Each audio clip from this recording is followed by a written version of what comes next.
Welcome to another edition of Salelo, Movement in Omaha for Race Equity. This is a program, Salelo, where we're going to talk about issues related to Africa and some of the issues that impact African Americans and Africans throughout the diaspora. And what we have today with us today is Merapelo Letebele, who's also the project coordinator for the program, located in Southern Africa. And I'm going to ask her a series of questions and issues of what's going on with some of the current events so that our viewers and participants can learn a lot about what's going on with this crazy world that we live in, to kind of discern it or deconstruct what's going on from some of different perspectives. So, Mary Perla, welcome to the show, and say a little bit about yourself before we get into the questions, please.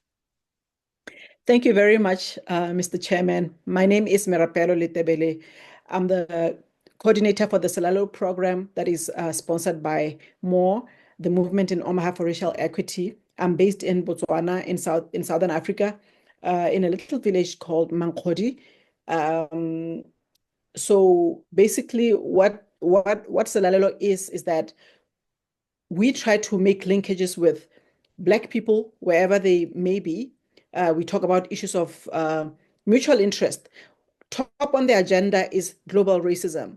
When we started this program about 2 years ago, I did a whole lot of interviews with other Southern Africans primarily, and a lot of them didn't believe that we had a racial problem just because we don't have a lot of other races in Southern Africa. But with the advent of the Trump administration, obviously everything has flipped on its head, and everybody understands suddenly that racism is always a step away. Even if it's happening in the Western world, it impacts Africa in a major way, as we've seen with the tariffs and all um, the what do you call it when they send people back to their homes? Repatriation back to their homes. They take them back. They Yeah, where they did support them, right? deportations, mass deportations, and we can see that a lot of it is targeting Africans and other brown people. So I'm very excited to be part of this program today, Ajamal, just because it gives us another opportunity to look at those things from different perspectives, from you being in the United States and me being in Africa, being Black people together and experiencing racism in different ways, but um, it affects us in similar ways, even though we're based in different parts of the world. So, one of the things that we want to cover again, there's been a great deal of issues about humanitarian aid, such as USAID, which the United States has cut. What are some of the long-term and short-term impacts you see that can happen in some African countries, particularly when this has been aimed at many of those things that would help keep people alive, food, HIV treatment, you name it, medical, vaccines, you name it. So what do you think is going to happen?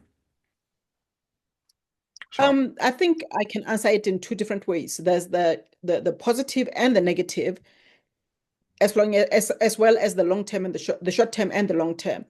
Uh, a lot of African countries have a lot of resources, and they are poor by design, not necessarily by choice, but by design, because we need international markets to be able to sell our natural resources. So, um, in the absence of African countries being able to trade on the world stage, for instance, the tariffs that were put on all the different countries. For instance, my country, Botswana, was hit with like a 46% tariffs. When we try to sell goods to the United States, it means we're going to have to pay much more than we ever did before. So that means we're going to have less income because some countries may not necessarily be able to raise enough revenue to be able to pay all the tariffs in order for them to sell on the international market. So I can foresee disaster in the horizon in one sense. But when you look at, because if America has cut aid, it means that we need to be able to buy the goods that we need, like the HIV medications, for instance. So if you have to sell your diamonds at a much higher cost, then it means we may not necessarily be able to meet the demand that we need for buying the medications because you are going to have less revenue. Most of it will be going into tariffs, right? So in other countries, Botswana is in a precarious situation by any measure. and we will just have to ride the wave, and hopefully in the after the madness has passed, we'll be able to rise up stronger, and we might be able to do things for ourselves so that we are not so vulnerable anymore. Right. The other question is, there appears to be a lack of non-governmental organizations working to help many of the social conditions. Again, these are international organizations, but they don't belong to the government, private foundations, so on. Will you support a government or grassroots community organization to help with some of the social conditions in African countries as contrast going to government systems? You know what, Ajmal, I'm sorry to tell you, you are so fast. I am having a difficulty even hearing you. Okay, here let me repeat this. There appears to be a lack of non-governmental organizations working to help many social conditions. Would you support a government or support a government or a grassroots organizations to help with social conditions in African countries? In other words, do we prefer to go to the government to help us, or we prefer those non-governmental organizations to help us with some of the aids that we will see dissipate from the United States providing some aid? I'm not sure I understand what you mean completely, but from what I think I heard you ask me, I can respond by saying, when we talk about poor people who need help, people need different types of help. Some of it is provided by governments, and in most cases, it is always inadequate. So obviously, non-governmental organizations can augment the help that people are getting. And Botswana is one of those countries who have, for the past 58 years, been lucky, or maybe the 48 years out of the 58 years since we got independence, where we were able to, where the government has always been able to provide for the citizens, adequately. So in the absence now of when we have diminished revenues as African countries because we can no longer access the world markets for our goods, it's going to be very painful for a lot of people. Remember that when we talk about poor people, we're talking about dirt poor people who cannot provide for their children, who do not have employment. There are all kinds of problems. So certainly, non-governmental organizations are the other pillar in people's lives that can augment what's already been given out to them. It's always breadcrumbs. So non-governmental organizations are always there on the standby to help those who have absolutely nothing, and it'll be a very sad situation now that a lot of the aid has been cut. No doubt about that. In the Slaylo interviews, one of our goals is to bring grassroots and everyday folks into discussions about their communities, the climate of their environment, and social conditions. What has been your most proudest moment in the past events that you've been a part of? Um, I run a little program in Mankodi. First of all, I am a community organizer, and I know that a community is made up of men, women, and their children. And so I have different projects for the different demographics. So some of the things that I've done in the past is I would like to be able to help girl children more, but at the same time, I prioritize boy children. For instance, I recently had an event where I got about 30 young men from Mankodi, and I got somebody, a very nice gentleman to facilitate, Mr. Kinetsi, and he was just basically helping these young men try to navigate life and the topic of our event was respect. We call the program Voice of Respect, where we try to get these young men to understand how and why they must coexist with the females, whether young or old, and how they must respect them. Because Botswana faces a lot of gender-based violence. Women are disproportionately affected by violence. So, the idea was to get all these young men to come and talk about, to let them understand that they are supposed to protect the women and not hurt women. So it's one of the things that I'm very proud of. The other project I had last year, the same age category of young men, I had the police officers in Mankodi come and talk to them because in my neighborhood, for instance, there are a lot of young men and they are out of school, they're not working, so they're always moving around in groups. And I was trying to show them that if you move around in groups, you can have this mob psychology where you may want to do something to other people, like grab their phones, break into their homes. So I had all these police officers come and talk to them about how not to get in trouble before they get into trouble. So those are the two flagship programs that I've had so far. And subject to funding, I would like to be able to sustain these kind of programs over a long period of time, touching different demographics in my community. Shauna, in democracies, many cite the need for political and social expression. And I just saw recently the Pope, the Holy Father, made a comment about journalism and how they need to be protected and not killed when they're covering news conferences and so on, or events. As a former journalist, what changes have you noticed with the print and social media compared to in the past? And again, I know some number of years you graduated from the university in journalism, but talk a little bit more about what you see journalism has changed in recent years. Wow. What I've seen is that social media has crippled journalism. You have a lot of citizens journalists cropping up everywhere. Botswana is no exception, and there's a whole lot of trouble in that space. And because somebody who has like an online news outlet can remain invisible. There's a lot of slander going in the case of Botswana, there's a lot of slander, libel, and all kinds of things happening. And it shows that, journalism in other ways can be seen to be going down. And because now people can access news on the whim, like news is readily available everywhere, any minute. People no longer buy newspapers. So you can see that some news houses are in trouble in Botswana, for instance, but there's a rise in online media consumption. So, for instance, myself, I consume the majority of my news from, Facebook, YouTube, and all these other platforms.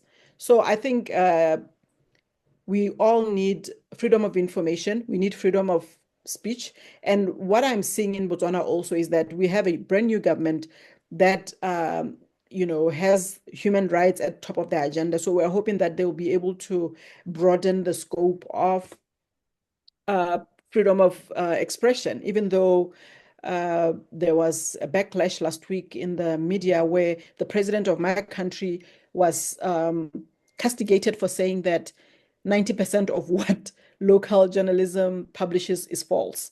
So they are up in arms. There will always be that adversarial relationship between governments and the media, I suppose. So we'll see how it goes because America leads the way. So we don't know how it's going to end up, honestly. There's a great deal of poverty in Southern African countries, I assume in all African countries up to a point, if you compare their relative rate index and so on. What can we achieve more to have more equal incomes and wealth in African countries as contrast some of the disparities we have now? What can we do? A lot can has been said about the topic from different points of view. African countries have to industrialize in order for their people to find employment so that we can have people taking care of themselves and not remaining in the poverty trap. I think African countries have to go back to simpler methods of earning a living, going back to traditional agriculture while they're waiting to mechanize and do all these other great things. People can just go back to their grandparents, plant some fruit trees so that they are not, caught in the poverty trap. So I don't know. It's just one of those things that are very difficult because now everybody wants to work in an office and have a white collar job, and that's not possible. And those are some of the things that are causing a lot of Africans to remain in poverty. Hmm. I want to backtrack a little bit. We talked a little bit about Facebook earlier. There are a number of influential Facebook and social media leaders in Botswana, in South Africa, in the United States, across the world. It's grown over the last few years. Are they more relevant in transforming African countries? Do you see them as being positive, negative, whatever? Are they relevant to our social justice calls and dealing with some of the issues we've talked about? Not on social justice.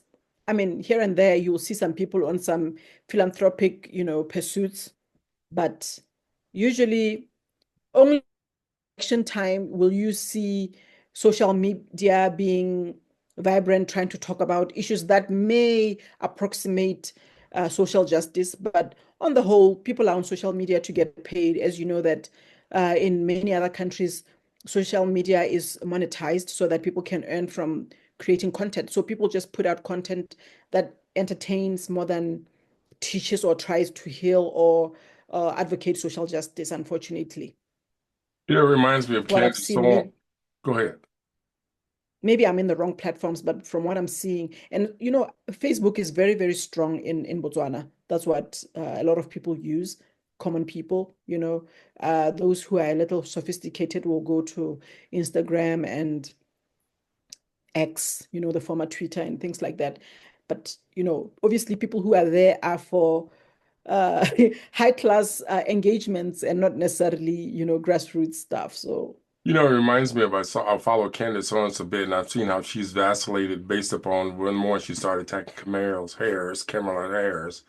She was on the Jewish thing for a while, and now they were massacring and doing genocide there, and then she switched up on that where they pushed her out.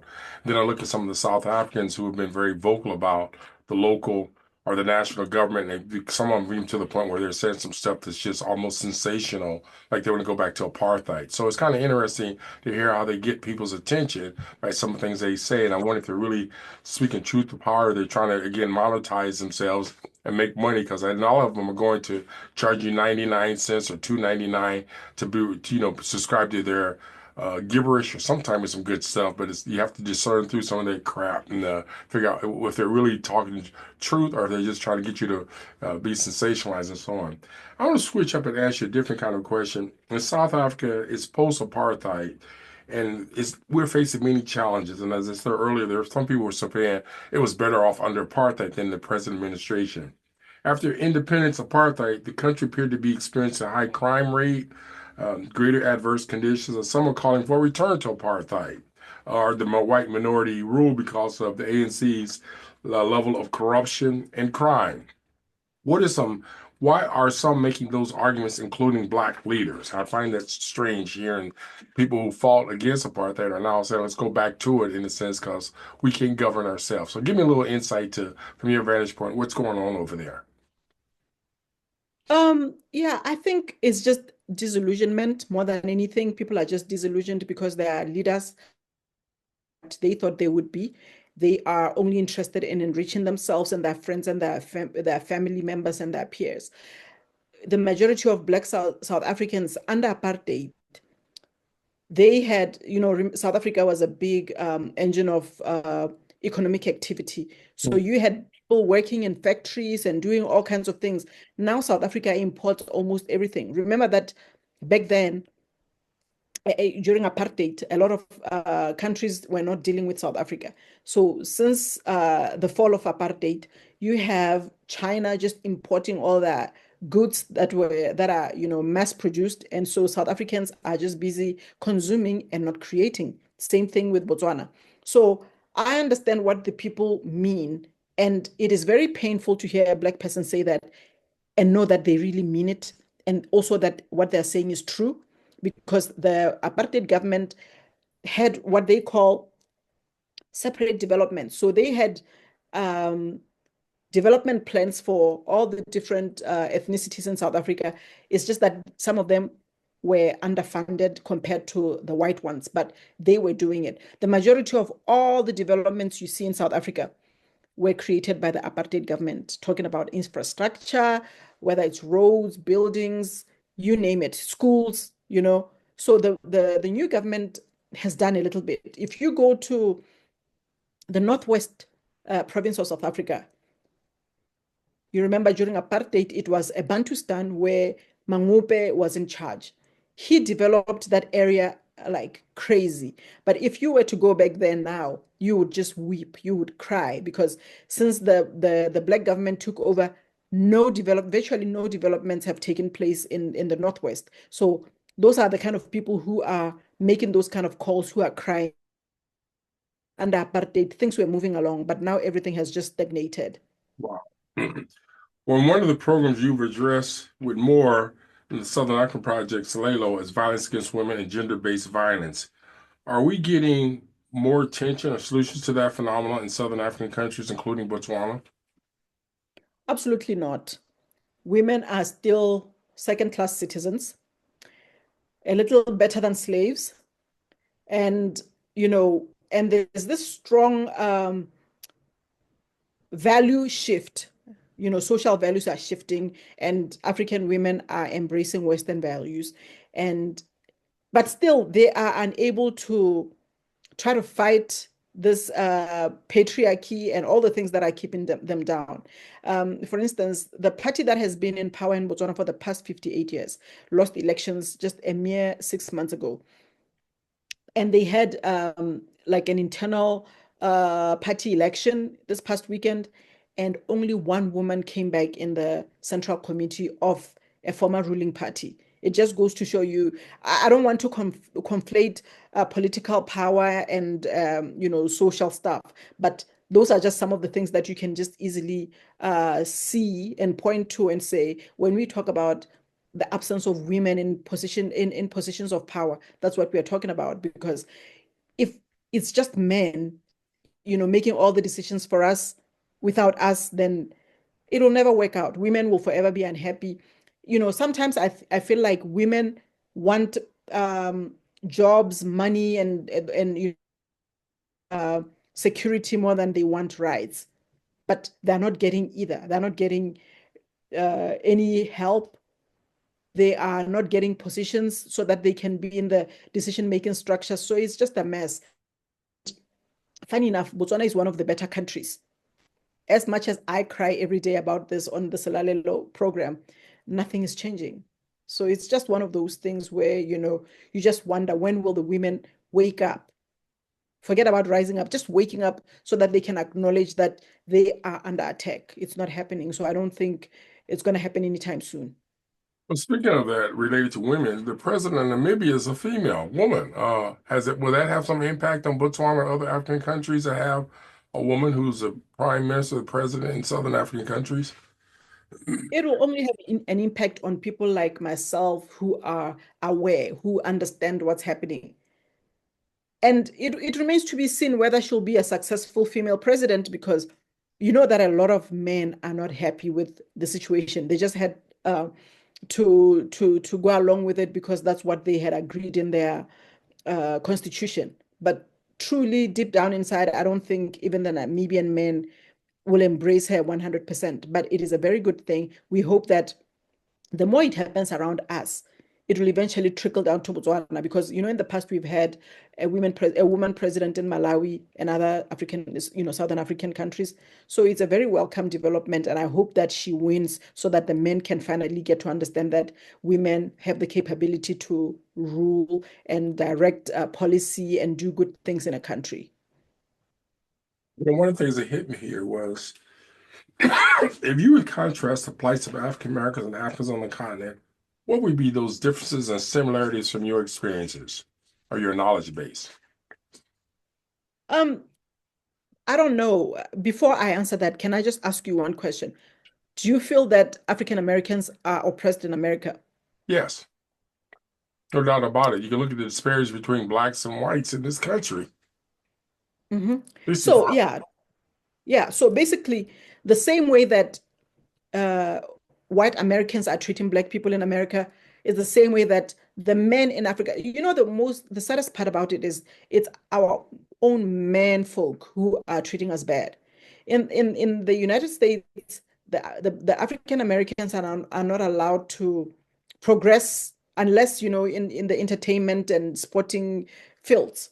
But in general life, very few of them make it to the top.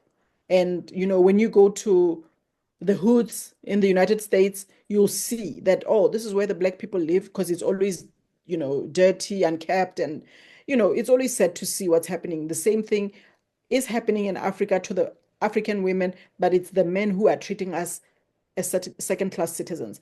As long as the women are at home taking care of the children, cooking and cleaning, the men are happy. So the same way that for as long as African Americans are working, for the white rich people, the American system is happy. It's the same thing. Wow. Um, in terms of some of the things you're working on, what do you hope to accomplish with a few of your projects and events in the future? In other words, what kind of financial or financial support could help you utilize or do better outcomes on the things you have planned? What are some things you want to see in the future for Salelo and more and so on? There are a couple of things that I can mention right off the bat, Ajamal.